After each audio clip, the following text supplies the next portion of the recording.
quite an interesting week, of course. The favorite show, Let's Be Real, is back bigger, better, and of course today we have a full production.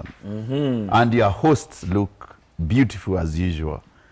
Dr. C, take it up. Yeah, beautiful me, Dr. C. My makeup artist, Shireen. I never shout her out. Yeah. Yeah, thank you. The winemaker, Samantha's Wines, and I help you celebrate and truly enjoy life's greatest moments. That is Samantha's Bridal, and it's related to the wines. Yesterday I was hosting young people, biggest TikTokers in East and Central Africa. Yeah. And they did not know these two things are related. And they didn't know Samantha Wines and Samantha Bridal is the same Completely. person. I learned a lot of things. I felt like I was hosting like 10 million people. One of them 3 million followers, 2.9 million followers, 2.8 million followers, 500,000 followers. And they're like, no, we only got interested in you when we were having a strategy meeting. Big lessons I learned. I'll share. Wow. I'm learning a lot. And I am Maria Nyambane. I'm an author of the book Marriage is a Scam and Love the Original You. I'm so happy to be here. CEO, we missed you so much. Yes. Yeah, we did miss you. I'm back. Welcome back, CEO. And I'm Simon Says, accurate content that makes you smile and think at the same time. I also add life to your brand. That's how you can use my voice to enhance your brand. That's me right here. And right now, we're going to keep it real. Isn't that right, CEO? Let's keep it real. Let's do it. Now, this week, the biggest conspiracy happened in the city of Nairobi. Nairobi City Governor, Johnson Madimpos Sakaja. He's cute. Madimpos in quotes. He's cute. Madimpos decided that his team goes to Kenya Power and Lighting headquarters in Parklands and unleashes garbage because the KPLC had not paid a debt. They did not only go there and put garbage or pour garbage on the entrance of the building, but also cut the fiber network and blocked all their sewer systems. So people could not work in that office. I don't know what's your take on that. I'll start. Go ahead. That one. Start on that one. Let me tell you, I think I'm beginning to love my governor. Hey, there you go. Dawa ya moto ni moto. Yes. You know, this culture of impunity must end. This thing of people just not paying, especially big corporations, including the government, pay up the bills you owe SMEs. Yeah. People like KPLC, please pay up. Like, pay up. It's just a sign of the times. You know, a lot of SMEs are closing because big corporations, who in turn are not being paid by the bigger, whoever it is, you know, and therefore sometimes you gotta take things by the horn. So you know what, KPLC, even them, can they even give you one day you haven't paid your electricity? They cut they cut you off. So what do they think? They can just get away with this debt. And you know what? I think that was some form of public humiliation. Yeah? Public humiliation they got so that everybody knows KPLC, you owe money. And because you owe, it's about 5 billion. Can you imagine what 5 billion can do? It will probably, it can actually finance all the city council hospitals that people are going and not getting. There we are busy blaming the county government. You're not doing this, you're not doing this. City council, county government, city council. That our CEO will tell us the difference between the city council and the county government. I just know that the women who are not even getting the medical health. You know, city council has, the county government has its own hospitals. How can the county government meet its obligations when you have big ticket clients like KPLC not paying? Dawa ya moto ni moto. And that has got to make all of us Kenyans think. It's so bad. It is so bad that people are just not paying. That's true. Yeah. I want to agree with you. I will double down even on your point even further. There's some level of pettiness that's very important to have even in yourself. Because there's a reason why. Because you must have a level of pettiness. Because it's through pettiness that you're able to instill some consequences when boundaries are overstepped. And the reason is, when now, I like even seeing that now this war, this office war that they have between KPLC and the NCCK, Nairobi City County Government, is that now, when it comes to now, you're delivering on something, I will show you consequences when you don't deliver accordingly. That's why I say, pettiness is necessary when your boundaries are overstepped, and it's important to execute it and show the other person that I can, and not only I can, I will, and then now you will feel the consequences for the way that you made me feel. Now, there is a limit. When you now become overly petty, now then you can now feel like now you're just a petty person overall. But now I won't lie to you, I kind of like seeing this back and forth, because both of them, I will not dare let anyone stand up and then get behind KPLC and say how much of a good people that they are. No! These are the same guys that harass you guys and cut off your lights. Then at the same time, you don't want to get behind our city council and say how good and justified they are in their actions. No! Let the pettiness flourish. And then now leadership, it's upon you now to make sure you bring both of them on board and actually now have a way forward. Because the thing about this is, the feud did not start yesterday. Even in 2007, they started there's a case that the county government or KPLC even situated. Then 2017, that case was now instilled for now even guys to now, was it KPLC or NCK? Even you give me no guidance on that. But even this thing has been going on for a long time. So this now has boiled up. I feel like a relationship in which all of the issues have now finally come upward, and then now everybody has just decided, you know what? I'm going to be as petty as you are. That is what I've seen. Well, this is me teaching my children violence is not the solution, and I'm going to repeat it here. Pettiness is. Let me tell you something. Let me say something. You know what? Yes, I don't have an issue with pettiness. Let me be honest. But petty. I'm going to talk about the people that are going to be affected, the ripple effect of that.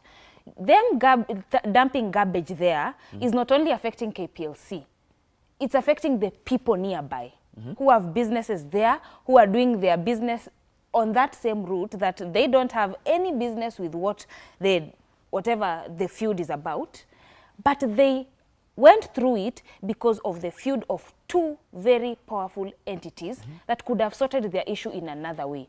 So for me, the person who did that should be arrested, because that is destruction to public peace, public good smells. Like how many people even who have asthma would not have passed there. Now, blocking the sewer line. Does KPLC have their own that they use, whereby if we block for you, you are the only one who will suffer? It's a line.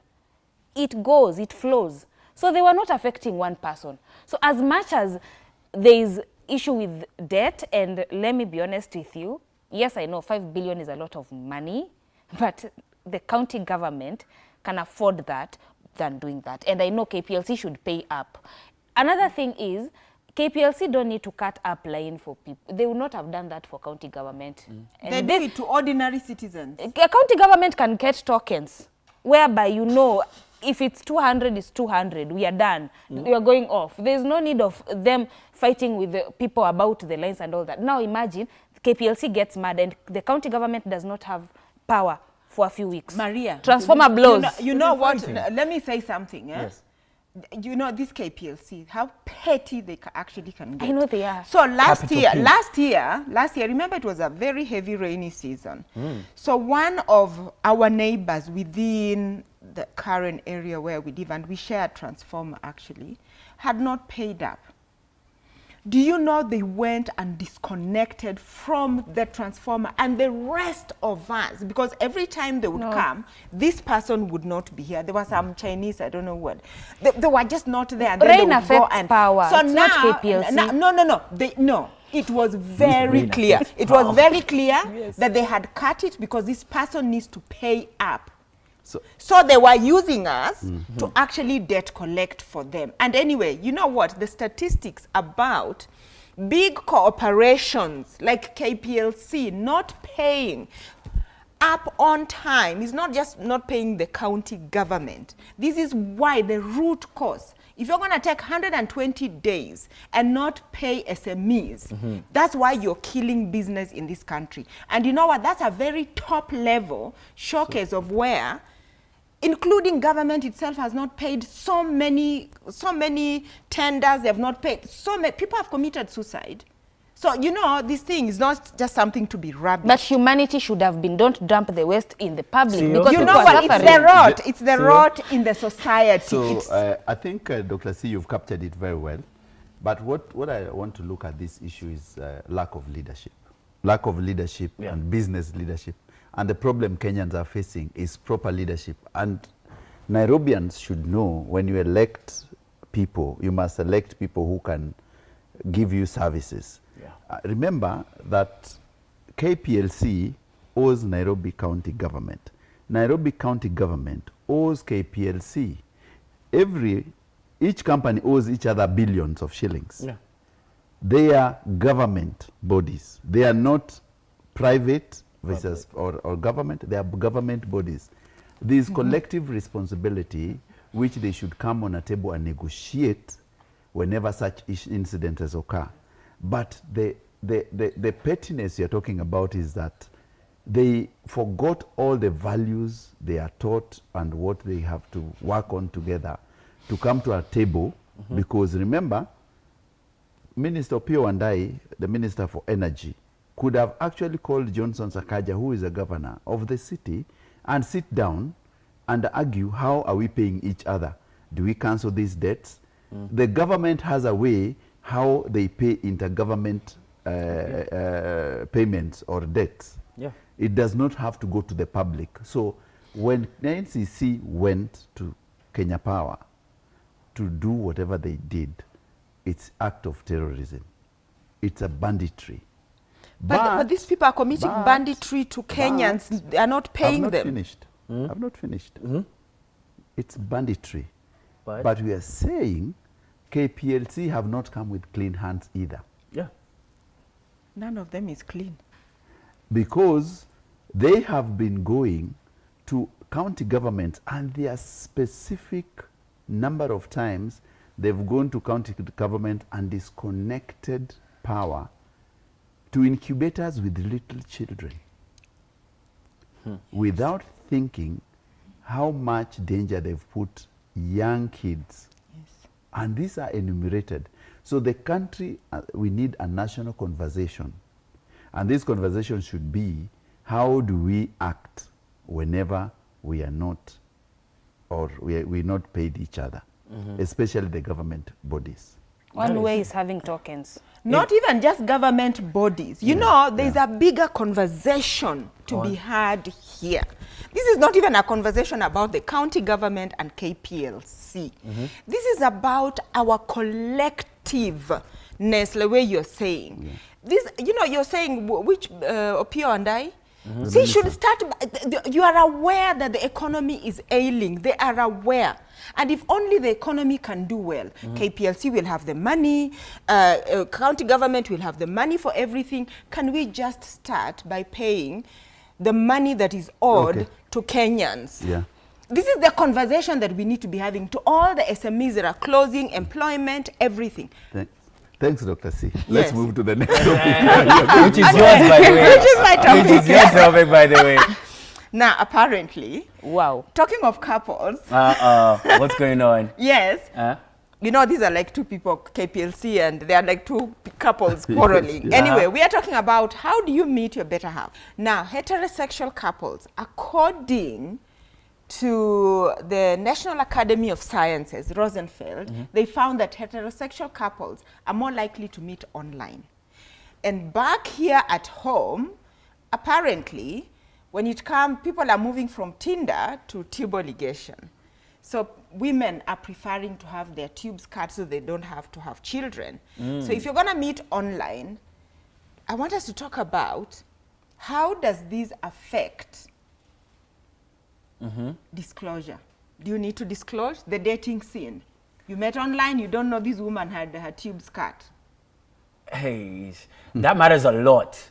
That matters a lot. Even especially when it comes to you need to actually even know. You see how ladies always want to know how much can this man provide. Ladies have so many standards and variables in which that they want to actually understand a man so they can give him access to themselves. So even men right now, based on the information that you've given me about ladies now only even wanting to even cut their tubes, I want to have kids. So even this information, it should be proactively provided by the lady when now she understands that this man actually wants to reproduce. And that is very important, because when you don't do that, it's almost like betrayal. The same way that a lady would feel when now a man gives you a false pretense that he can provide for you this much based on where he takes you, what kind of car he drives, but you didn't know that was on loan or something. When he doesn't do that, and when you're in the relationship, it feels like what? Betrayal. So ladies can also provide the same betrayal if they don't provide that information. But here's also the other thing. You see this tying of the tubes and everything. One thing I would not want people to get it construed is this. Don't view it as empowering because you do something that's not this normal social norms. Just because you don't do the normal social norms does not make it empowering. Empowering is something that goes beyond yourself. When you say someone is empowered, they're able to impact others through the action that they've been given, the access that they've been given. It's not empowering just because you're making the choice of you not to have kids. There's nothing empowering about that, both male and also even female. There's nothing empowering about that. What's empowering is how much, even what decisions have I made that also impacts even others. So don't view it as if because I'm going against the social norms to tie my tubes and everything, that quote unquote, I'm making an empowered decision. No, you're not. You're making a decision for yourself. Don't twist it with empowering. Okay, now I met my husband online. Oh, really? Facebook. By the way, Facebook. Yeah, Facebook. Shows your age. Yeah, but what I know is I feel sorry for the young people of today. I really feel sorry for them. For someone to make such a solid decision of I'm tying my tubes, like I don't want kids. And gone are the days when people feared STIs than they fear pregnancy. It's like pregnancy is the big deal now. Now they fear it so much that they are not scared of protecting themselves from STIs. They would rather protect themselves from having babies. It comes with regrets later in life. If you've not met someone, you've not had that decision together, like, I don't want babies, I want to fall in love. You have to make sure that the person you fall in love with also does not want babies. But you are not there instilling that fact that you don't want babies on the person you're with. Because some people are actually struggling to get babies. And I understand there are women who have chosen that I would not want to have a baby, and it's okay. I always say that I respect that decision because there's also no need to have children and not take care of them. My problem would be you are so young, you feel like it's a trend to not have children, that you feel like this is the right thing to do. Let me tell you something. No African man out there is having a vasectomy. And they are going to come to you with your tubes tied and tell you that they have a baby mama somewhere and they have to take care of that child. Please, young people, don't make that decision right now. Go online, meet people, have fun, learn people, but be careful. Another thing that I would say, relationship of online, the reason why they are too much right now, it's because we are constantly on our phones. So everything is happening on our phones. We buy the clothes we wear from our phones. We order in the food we eat from our phones. We make our payments, we do our business in our phones. So why not fall in love of our phones too? So it's the norm now. Order AI someone. in loving. Order someone online. So, I'll say something. Number one, I'll say full disclosure in a relationship is extremely important, so it's important to disclose. Yes. Number two, I'm going to say something related to science before I tell you a story. The fact that there's such a thing as a maternal instinct. When you grow up, there's no teenager who is out there wishing to have a baby. And some people's maternal instincts will set in much later. I think I got my maternal instinct in my 30s. Growing up, I just knew I never wanted children. And even when my husband proposed in my 20s, I said, no, we are not having children. I was so clear I did not want to have children. But that door was open. If you want children, my husband said, I can give you really beautiful children. you know. true. Yeah. It's true. And later on, my maternal instinct did kick in, and for most women, it kicks in sometimes in the 20s or something like that. That is a time when you want to have a child. So making such a big, life-changing decision, I would not advocate. So the story. So there's this lady I knew, like real life, real in Kenya. Like, I'm not fabricating this story.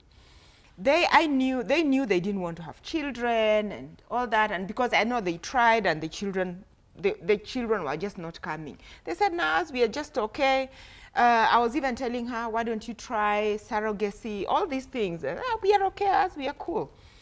This guy met this other lady. It was a one-night stand. A lady also happened to know, a one-night stand, and she pregnant. This guy took one look at this baby. He filed for a divorce. Instantly. There's a big wedding coming. He put her up in a really nice house somewhere in one of the coolest suburbs. And there they are. So anyway, this other friend, I'm sure wherever she is, I haven't spoken to her ever since I discovered this other one, I'm sure she's full of regrets. Okay? The other story, I know somebody, actually a relative, who one day went to work and said, what? You mean this is how the rest of my life is going to be? So he decided he will never work. His job, he travels around the world. He translates books. He just does, like, he does not want the responsibility that family brings. And he has decided he will never, ever get married and have children. And he made this decision very, very earlier on. So what because you're of, yes. is about choice. Yes. And that people can meet online, because we are going to a break.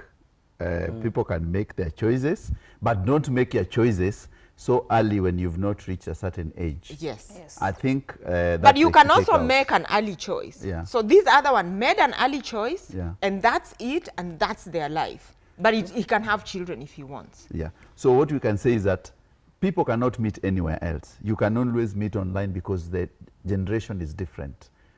The world is flat. You can meet to a chick in Europe, anywhere, because you can meet on phone and you can go travel, and all these are available. Let's go to a short break. Yeah, cool. Of course, when you come back, Simon, before we go for a break, you can pour some wine. Yeah, sure thing. Give me a glass real quickly. Samantha's wine right now real quickly as we go on break, okay? Thank you. And Maria? Nah, she doesn't. Oh, she doesn't. Of course, we had a very good first part of this show. We talked about Nairobi City Council and, of course, KPLC. And, of course, Dr. C's story. Do not make final choices when you're not sure.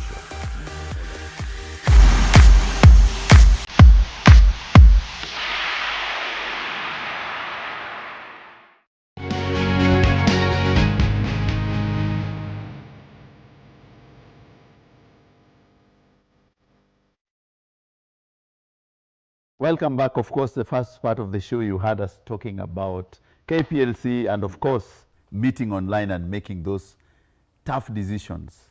Now, Maria, what do you have for us in this next episode? I have a lot.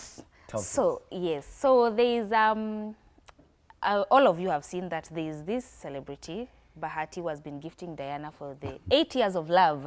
We've seen pink around now. Now it's all pink. And the first gift that he gave Diana was buying the father-in-law a car. And according to the story, the dad actually had refused to even come and pick it. We don't know why. That is something that we didn't quite get.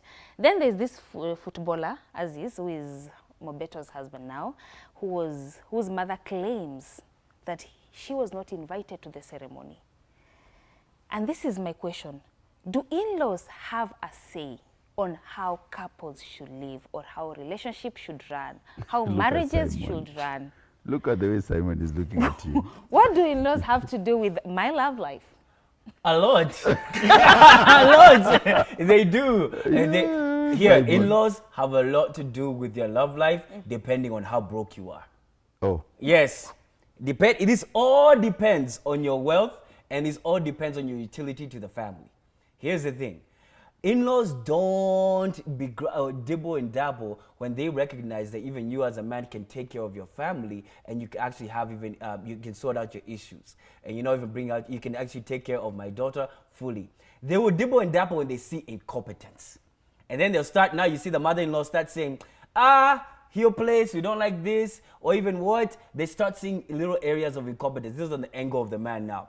Your in-laws will only infringe more in your relationship depending on your economic capacity and how much leverage you've built within the family. That is sadly a harsh truth that happens in a lot of families. Now, when it comes to the ladies' side, it's based on the utility that you are. Literally, when in-laws just step in, sometimes you want to overstep. And also even depends on your ability to set firm boundaries and also instill consequences, aka being petty to some extent with the in-laws. If someone, sometimes even they can ignore even how much even you bring to the table and everything or whatever it is, but they just want to overstep and see to what extent can I even now have my impact in this particular relationship. Or even sometimes even they want to see to what extent are you willing to even seek my approval. Because some in-laws will even see that indeed you're seeking my approval so much, let me stretch it to the extent and then overuse my boundaries. That's now the key thing is, what you have to take note is, in-laws do have a say. Do not be ignorant and saying, me, I just live my life anywhere I want. No, that's foolishness. They are there because you're being ingrained in their family. And the more you ignore them, the more of an issue it actually becomes. Have you not seen that? No, actually, for me, I always say the problem is assuming that people did not come from families. Yes. Like, you just assume that these are my in-laws, but in your mind, you assume that your husband did not come from that one. Or these are my in-laws, but you assume that your wife did not come from that one. I know that women are nurturers. We are supposed to nurture families. Not just ours, but also the one that we are going to. And it's the power we have within us that will help our husbands interact better with, for example, the power I have within me will make my husband interact better with my parents the same way I interact better with his parents. I tend to say that if families had a balance on how they appreciate and accept the children that came, then there would not be this word called in-laws that is always associated with evil in-laws. And that's why, like, I remember there's a friend of mine who once said that I will never get married to a home that has a mother-in-law, because to her it was engraved in her that every mother-in-law is bad. But that's not the case. Most of the time we tend to, like, for example, if I have any event, my mother knows, then his mother definitely should know. Let's say, for example, I'm doing my master's, I'm graduating. And then in that event, my mother is the one attending and his mother is not attending. That is actually rude. I would rather do that event, me and my husband, and just not at least...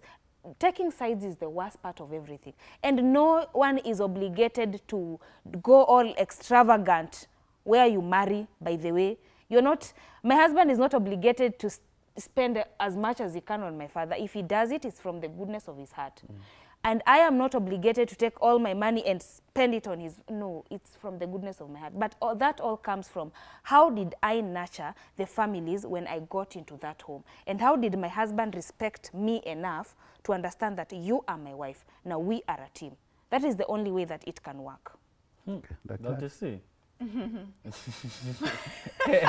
just listening. Interesting. So for me, and practical, we have to be practical as women, and even anyway as couples. So the whole point is that it actually depends on the kind of family you're married in. We'll agree that there are some families that are very strong, whether it's politically or in certain professions, or their dynasties, or some families are non-existent. They are just dysfunctional. So, but it is, I find what we are talking about more prevalent in families that are actually functional, that have a strong matriarch or a patriarch, and there's a certain way in which they do things. Meaning, I know some Indian families, for example. Indians tend to be very organized, so I can talk about them. They have a rule: the women in this family don't work. Period. Now, you know the women in that family don't work. Wow. Now, you're getting married in that family. There is a way they run those things. Yeah. Just know that you're going to have to give up your profession. You're going to have to give up. And if you're going to now want to work, and I think we are living in a times when we are seeing a very real example. Meghan Markle got married in the royal family. I think that's the biggest example at a world stage. And the royals don't do this kind of things, and they had to carve off their own life and literally now really separate that dynasty the way it is. Now, there are, for example, political families. You're a girl, for example, and this is a true example. One of the politicians' sons was getting married. So they are busy planning their little wedding there. Oh, we're just expecting like 50 people.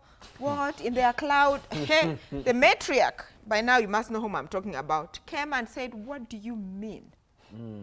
Shut up, and we are planning the wedding. Here is your wedding dress. You will turn up for your wedding. And she took over. You must know who I'm talking about. The wedding happened. All presidents were invited. Like, she was asking, do you not know who you are getting married to? And the reverse is true. If it's a man, you are getting married in this very strong family of a woman. You have to step up. I have even seen, I think, is it David Beckham's son who actually gave up his name and took the girl's name? Ouch. Now, that is at an international stage. So we are saying these things are happening all over, and that's why I'm citing international examples. So it just depends. If it's a strong family, yes, they have a very big influence. If it's a dysfunctional family, everything goes. Anything goes. So first of all, I want to take it a bit back. I think you've really captured the influence and the types of families. But if you look at the gifting of the father-in-law, I do not see why when I'm gifting my father-in-law it should be in the social media. It's my job. It is, I find it totally wrong. And if you're saying that the father-in-law refused, is because you are using him for content creation. For him, when you're gifting him, walk to his house, gift him, and don't put it on social media. No one cares whatever you give your father-in-law. It is pettiness, what Simon was talking about, of going to gift your father-in-law and splashing it for people to see. The intention then is not gifting. The intention is show off. Yes. Showmanship. Number two, the Hamisa Mobeto issue is totally, I tell young men, forget about your urges of dating a beautiful girl and also getting intimate with marriage. Aziz Ki should have separated the two. I think Aziz Ki got so smitten that he forgot that you can still fall in love and not marry. Sure. So he went headstrong and decided to marry Hamisa Mobeto, forgetting that he comes from a family. None of his family came. So the mother, in short, was saying she could not recognize that wedding. And to me, from where I sit, I think Aziz Ki is just a young boy who is infatuated with a beautiful woman, and this is for a period of time. What is the age difference? But even I like that, because something even you've mentioned something very important. Even I think guys should take note. Yeah. Guys, please take note. If she does not want to introduce you to her family, that is a big red flag. That is a big red flag, because it's so easy for us to always want to introduce the lady to our family. Yeah. But if she does not want to introduce you to her family, one, she can see a level of incompetence either in you as a man, or she can probably even see that indeed her family will not even want to accommodate you. And then what are you getting married into if she does not want to introduce you to her family? You also need to be aware of what am I going into. You and not get married to you. No, it's important that you introduce. No, ladies. Ladies don't move that way. No, ladies don't move that way. Men move that way. And I think You meet my mom in the market or in the supermarket accidentally. You introduce me as yours to your mom. As a good friend. How does that make you look? As a good friend. No, as a man. That's what I'm saying. It's a different. Ladies don't move that way. I think what Hamisa wants is basically because this young man is playing for Simba. Yeah. Just enjoying the money. Hamisa is well off. Simba is what? It's the club in South Africa. It's a Tanzanian league. Oh, Tanzania, sorry. He's being paid very well. I know he's in Yanga, being paid very well. Hamisa has found some money trail there. Sweet spot, huh? Let him chop some money. Chop that money. Yeah. That's the truth. There's no marriage there. It's a scam. It's just Ooh, even going thank off you. that. The author here is even here for Marriage is a Scam. There's also a story even about Yeah. this. So- As you are featured even in Tuko, they quoted you several times Yes. actually, by the way. As someone who has been married 7 years, But- they were stating even about, there's the next story, Yeah. stating even about how, for example, that ladies nowadays, you know what's happening is that they're more open to polygamy. They're coming around. You see what's going on I've always nowadays. said- I've Yes. always I said- have a lot to say I about have always said You that. say it. They're coming around. They're finally coming around. Ladies are finally coming around saying that indeed they're more open to polygamy if the fact that all economic things are taken care Available. of. That is actually a fact. And I can see Dr. C is raising her hand. Dr. C Pick me, is pick me. because Yes, yes, they say the more things change, yes. They say this. the more they stay the same. Yeah. True. And I think what goes around comes Comes back around. Yeah. This is just about the economy and the money. Because you've seen different generations of women. So let me be quick because it's a long story now. I grew up with I'm Every Woman, Whitney Houston's songs.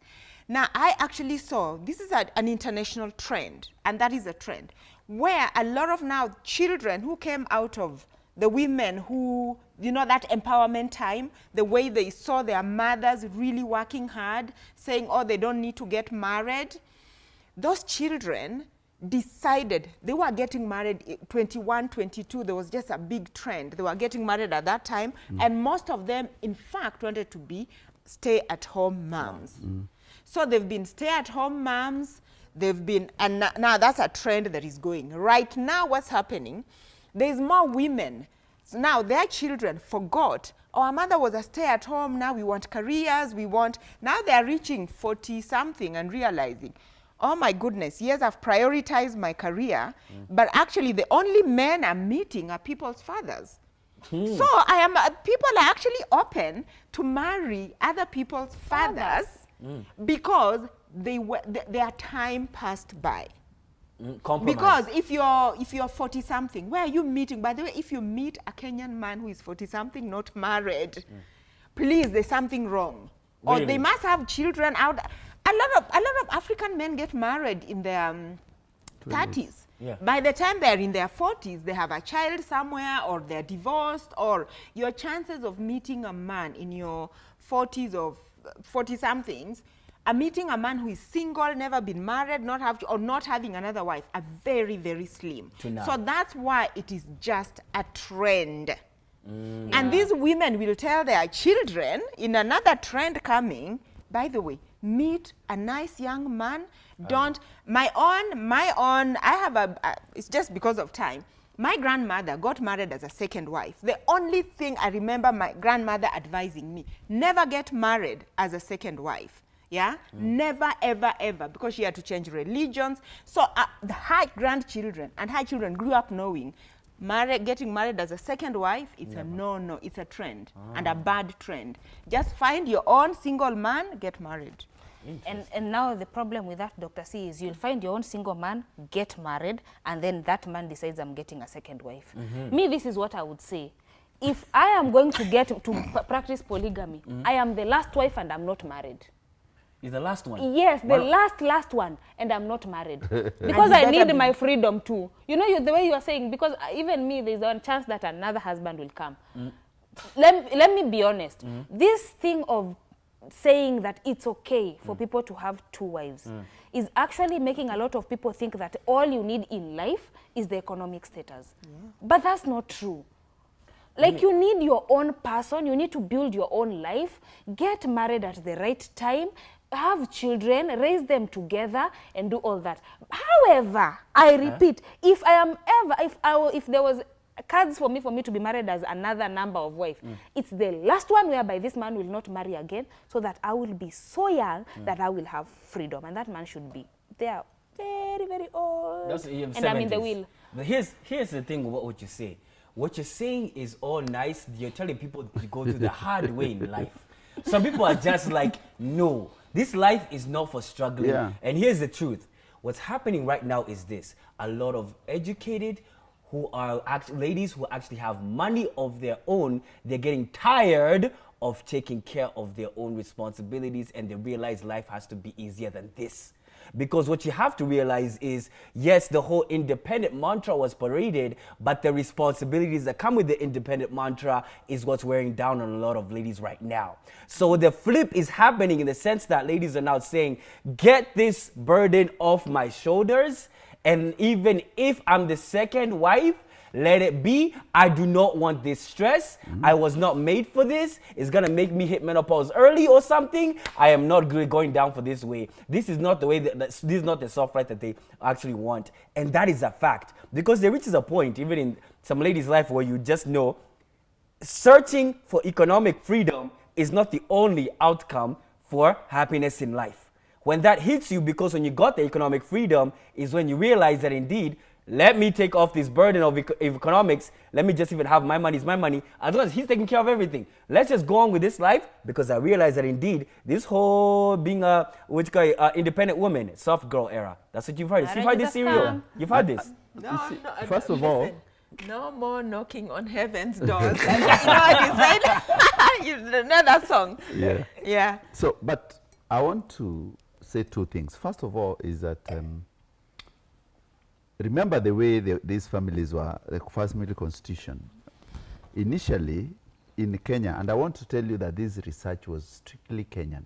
It was strictly Kenyan. So, Dr. C, it might be a trend, but this was strictly Kenyan. And I want to tell you why this is totally different. It's because a few years ago, a family was known a father, a mother, and children. In the last 10 or 15 years, a family became either a father and children or a woman with children. So single parent families became more than couple families. True. Now, what has happened is that the young people who have been grown up from the single parenthood are now reached the level of marriage, and they have seen the struggles of people raising them as single parents. And this is what have come to a national discourse now. And they are saying, I do not care whether I'm married as a second wife, because the struggles I have seen my mother undergo or my father undergo raising me alone, I'd rather get myself somewhere. I want us to differentiate this from the world. It's in Kenya where we have more single mothers than anywhere else. And this 51% is a group of people from that who are polled are from that relationship. So they are saying, forget the economy. Mimi, if I get someone, polygamy is for me, because I've seen my mother struggle with me alone. And you must know these trends will be, these things will be like that. It's a rotational. That's how life is. You cannot reason. And remember, most of the people, when your grandmother was telling you, don't go to a second, a polygamy, it's because they had tasted it. These other ones have lived in a family where your mother goes to look for work, comes back late in the night. You are either you are 10 years or you are alone in that house. They struggle, you cook for yourself, you sleep in that house alone. Then you become an adult and you realize and you say, I will never go this direction. Even if I get a married man, polygamy is for me. So the numbers are speaking now. So even now, then after that, a generation after that will now seek now the whole back to the normal. It's always a cycle of we never really want the struggles that our parents had. That's the weird thing. Like you're always going against the struggles that your parents had, and you have to take note of that. So you can also make note, why am I making these decisions in my life? So you can actually make cognitive decisions and active decisions in knowing that I am moving this way because of this. Because the things that you see, Maria, now you see. So Maria, polygamy is here to stay. It's okay, polygamy is here to stay, but but I'm not taking part in it. I'm not, and I have, at least I can make the choice. You see, other people don't have that choice. It's someone is cheating with you and you think you are a wife. There's also that. But in this case, if you want to bring me home where another wife is already there, or I'm already home, and you are bringing me another wife, no, I'm not agreeing. But I understand. I'm okay with being single. You know, the thing is, just to summarize this, when I listened clearly to my grandmother and listening clearly, even to my own mother, who I've said many times on many platforms, my parents divorced when I was 2 years old. It was this polygamy thing. When I listened to these two women talking, both of them are late, it was more about not the polygamy issue, not because they were married to a man who had another wife. It was because of now the environment, everything that goes on in. Yeah, the consequences, the children, the enmity, the so many other things, bad things that happen because of the polygamy situation. I like that. That's true. I like seeing the way that polygamy is being now put in a modern context. It's very interesting how things come back in full circle. Yeah, it's very interesting. That's a very interesting perspective, and I just realized that if I've learned from this show is that no matter what it is, every generation be very well aware of what you're fighting against, because the very thing, like right now, you're in a very good, you're brought up in a nuclear family. Now, if you're brought up in a single family, you may not want to see that struggle, and hence now you go a different way. Very But insightful. now I was born in a nuclear family. I want to still go on with that. Yeah, that's what family. healthy families But what I wanted to say that not all polygamous families have all that enmity. There are other polygamous families which have actually had a very good relationship. And there are people who know how polygamy is done. Number two, polygamy also done at different ages. A younger woman and an older woman. It's because sometimes the man decides to get a younger wife when these are the older women, the kids have gone and grown. So there's always different facets of it. Yeah. And it depends with what you really want out of it. True. Otherwise, if you look at the numbers, if you look at the Kenyan families which are polygamous today, you'll find around 40% of Kenyan families are polygamous, officially polygamous families. Only 60 are nuclear. Oh, wow. Yeah. That's only nice. 60. Let's destroy the 40 to And have then 70 those now. 40, these 60 which are nuclear, they have side women and side chicks and all that, and they have so much complications. They are the cheating ones. But these other ones which have polygamy, it's official. There are 2 wives or 3. They live, they have land, they do it together. They have their fights, but it's not as bad as now. This person who tells you I'm monogamous, but he has 6 women on the sides. side. And when this person dies, the court cases become crazier. It's really bad. I know. I saw you chronicled one court case, active one, of this guy who decided, they've built together. I think at a later point, especially if the couple is successful, it now becomes more about the fight for resources. So when you have a woman who is contributing financially on the table, and you're building together for somebody else to come and partake, I think this is where the bigger problem is. Otherwise, if you're the one providing, let her. That's true. All right. So let's, I think No, I'm not agreeing. Why? Just Maria, because you're before- providing later, no. No. If you're not paying any acid, if you're not Maria. bringing anything to the table, Maria. say, yeah, let her too. Yeah. No, don't usileta bibi, leta pesa. No. Okay, so can you give us a last quote, Maria? Let a bibi ama pesa. Everyone should give us a quote as we close. Let her be. Me, I will say this. If you read Marriage is a Scam, you'll have nuclear marriages. I know that. Because you'll not have these small issues that will make you start looking for this letter pesa. We'll build the money together. Okay. No one is more beautiful than me in the eyes of my husband. Hey, that's what you believe. Oh, My goodness. closing quote, Remark, yes. my closing remark is that people, these are just trends. The more things change, the more they they remain. stay the same. So beware of trends.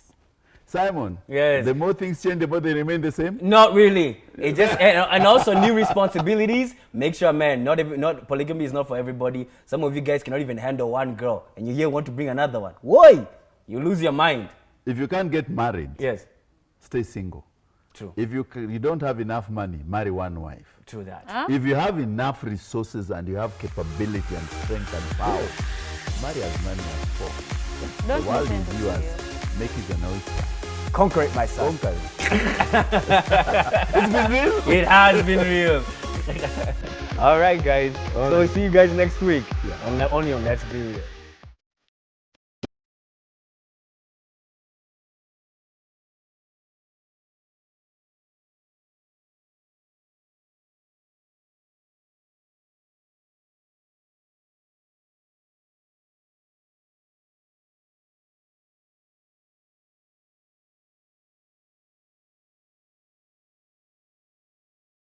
Samantha Wines, now available in all the leading wine stores.